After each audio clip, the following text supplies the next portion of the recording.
Now put. No, I'm going to take the Honourable Member Lynn Pillay. Thank you at last, Mr Chair. Mr Chair, along with everyone, I've been dying to get into this debate, and I just want to acknowledge all the contributions that have been made by my colleagues, and certainly nothing on the other side of the House, but certainly I think that there's been some some excellent examples of skills, of talent, not only within this society and within the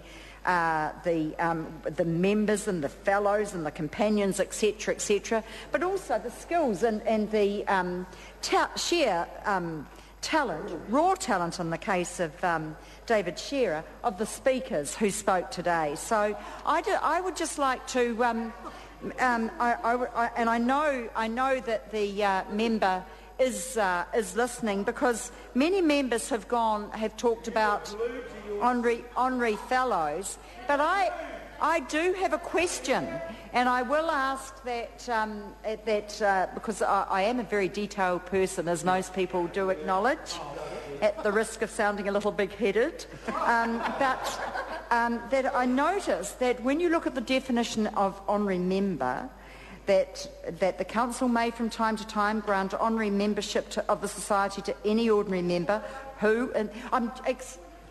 Point of order, the Honourable Member Joe Goodhue. It does feel to me, Mr Chair, that we're on the wrong clause. This is honorary fellows, and this has not been mentioned yet. Speaking to the point of order, the Honourable Member Lynn Pillay. Yes, and if the member had given me a moment, I was making a very valid comparison. The member's now debating the issue. Would the member narrow the debate and come to order? Thank you. Point taken. If I can make a comparison, as I was going to do before I was interrupted, between honorary members, which I started to define, because the point is that under honorary member, that I was interrupted reading point 1, and because it is going to be a comparison, I will move to point 2. It says there that honorary members are not required to pay for any levies to the Society. Now, Mr Chair, I accept that, but what I notice under honorary fellows, that they are people who are not normally resident in New Zealand. I do hope that the member is listening, because I'm coming to the point that's very important. So when we look under honorary members, they are not required to pay any levies to the Society, but there are no other points. When we look at honorary fellows, they don't live in... Part of it is that they are not resident in New Zealand, so that, as David Shearer said, they've contributed, that they're admitted as an honorary fellow. They are not required to pay any levy to the Society, as honorary members aren't, but in addition, and this is the point, in addition, they are not entitled to vote in any respect of any matters before the Academy Council or the Society, or to hold office in the Academy Council or the Society. Now, what I am wondering is, that is something different. So they're not normally resident, but even if they are resident, whilst they don't pay fees, they are not able to participate within the Society. And my question is to the member, the difference is that honorary members, it is silent on that. Does that mean that honorary members are able to participate in respect of any matters before the Academy Council or the Society, or to hold office in the Academy Council or the Society? Or is it that honorary fellows can't do that because they are not normally resident? Doesn't mean they're not New Zealand residents, of course, because they are, but they are not normally resident in New Zealand. Now, I actually feel quite proud, because you know, there's quite a few sharp people on this side of the House, but I was the one that pointed it out. And I know that the member is very interested in this and may be able to enlighten the House. The other thing I wanted to add is that everybody has acknowledged that the movement from being a member or a fellow to honorary status, and how significant that is. But what is even more significant, that is going to happen to people who are now working in the humanities. So when we acknowledge all the people who are perhaps New Zealanders working overseas who have made a tremendous contribution and reach this honorary status, that will also apply to people in the humanities as well. And I think that's going to be a tremendous honour, not only for the people who have that honour bestowed on them, but for us as Kiwis to have people recognised in that way, because often when they're not resident in New Zealand, so much of what they achieved is happening on the world stage. So it is very much an acknowledgement of what's happening there. Mr. Chair? Mr. Chair. I call the Honourable Member Grant Roberts. Thank you very much, Mr. Chair. I do want to respond to both the question that's just being asked by Lynn Pillay, and I do congratulate her on having the eye for detail that she does to be able to identify that difference between honorary members and honorary fellows as covered here under Clause 12. And I also want to respond to Jacinda Ardern's questions around the process by which honorary fellows come to be honorary fellows. So to take the second point first, yes, there is a difference here.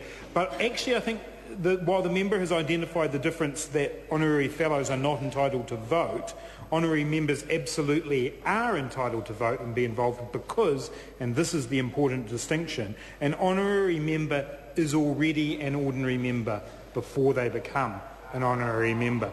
And so the distinction here is that voting, as it says here, on any matters before the Academy Council, soon to be renamed, or the overall council of the Society, the only people who are involved in that are members.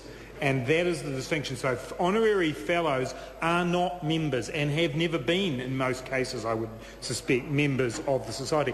If, for some reason, an ordinary member of the Society was made an honorary fellow of the Society, perhaps a person who had been a scientist in New Zealand and had left and was now working overseas and became an honorary fellow, I presume they would be able to participate in the voting on the basis of their membership rather than on the basis of their honorary fellowship. But I do congratulate the member on noting that difference, but that's the cause of it. Honorary fellows are in fact not members and therefore are not able to participate. Included, and well, we don't know because we don't know who will be yet. But there will be some. So I just think it's important to have clarified that and note that that is the distinction. Here in Clause 12, honorary fellows don't have that right to vote, but they are people who have a connection with New Zealand. And that brings us to the earlier question answered, and I think it will be useful for members just to very briefly run through the process for electing honorary fellows.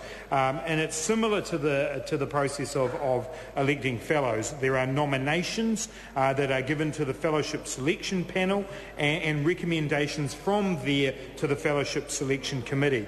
And this is the important point. Consideration is given to each candidate's sustained research excellence and to his or her association with New Zealand.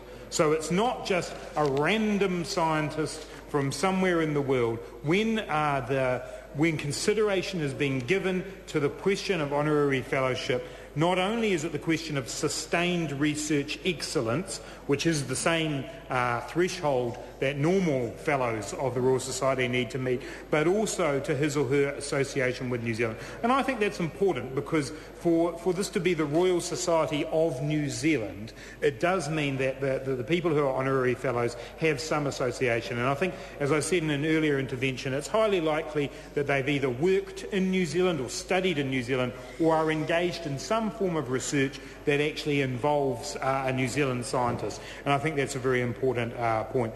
Nominations for honorary fellowship remain valid for 2 years. So if someone's not accepted immediately, there is a 2-year window in which the Royal Society could choose. And then after that, there's a 3-year stand-down period. So if you're not successful in becoming an honorary fellow in 2 years, you have to wait for 3 years before you can be renominated again, perhaps to improve your links with New Zealand or get a more sustained research record. If the Fellowship Selection Committee recommends that a candidate be elected as an honorary fellow, that nomination goes to the Academy Executive Committee, which meets following the Fellowship Selection Committee. And the names of those people who are elected to honorary fellowship are announced at the Fellows AGM each year. Now, anyone who's looked at the website will see that there are not that many honorary fellows, and so it is kept as a fairly limited pool, just as the overall fellowship of the Royal Society is. So I hope that's answered some of the questions that colleagues have raised. It certainly is an important distinction that's been drawn between honorary membership and honorary fellowship, as my colleague Lynn Pillay has raised. But I think what we've been through this afternoon, this evening, is a good look at the range of membership and the way in which the inclusion of the humanities has changed those categories of membership, and it certainly will change those categories of membership. And here with honorary fellows, we will now be seeing a pool of internationally respected humanities researchers joining the fellowship.